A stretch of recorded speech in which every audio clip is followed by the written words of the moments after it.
we turn product confusion into confident picks. If we earn your trust today, return the favor with a subscribe so we can tackle the next lineup. So I'm looking at these two renewed super-automatic espresso machines. The Philips 3200 with LatteGo and the De'Longhi Dinamica with Latte Crema, both silver. Yeah, I see them, both renewed, so that's something to consider. What are you prioritizing? Well, ease of use is big, and cleaning has to be simple. The Philips boasts about a 15-second cleaning time for the LatteGo system because it only has two parts. That sounds amazing. The De'Longhi's Latte Crema system is self-cleaning, which is a plus.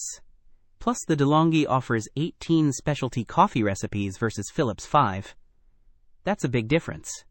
True, but do I really need 18? I mostly drink cappuccinos and lattes. The Philips says it makes silky smooth froth with its cyclonic frothing. Sounds fancy. And the De'Longhi's frother is compatible with alternative milks like oat and soy, which is great if you're into that. It also has a built-in burr grinder with 13 adjustable settings, which is really precise. The Philips has a 12-step grinder, so not as many options, but still pretty good. It also claims to deliver 20,000 cups before the ceramic grinders need replacing. That's a lot of coffee. That's impressive. But the De'Longhi features a My Menu personalization, which lets you store your perfect recipe. That's convenient.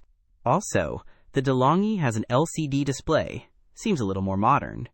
Good point, but the Philips has this AquaClean filter that supposedly lets you brew up to 5,000 cups without descaling.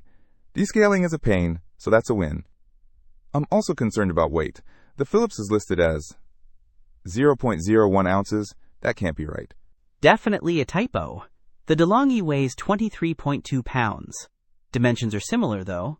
The De'Longhi is a bit smaller in depth and width. So if counter space is a concern. Good to know. It sounds like the De'Longhi is a bit more versatile with the recipes and milk options, and the Philips is maybe a bit easier to maintain with the AquaClean filter and simpler milk system. Both have good reviews, but the De'Longhi has a slightly higher rating. Exactly. It really comes down to what features you value most, and maybe which one is actually available. They're both currently unavailable. Don't miss out on our next in-depth review to help you make smarter purchasing decisions. Hit that subscribe button and the notification bell so you're always in the know.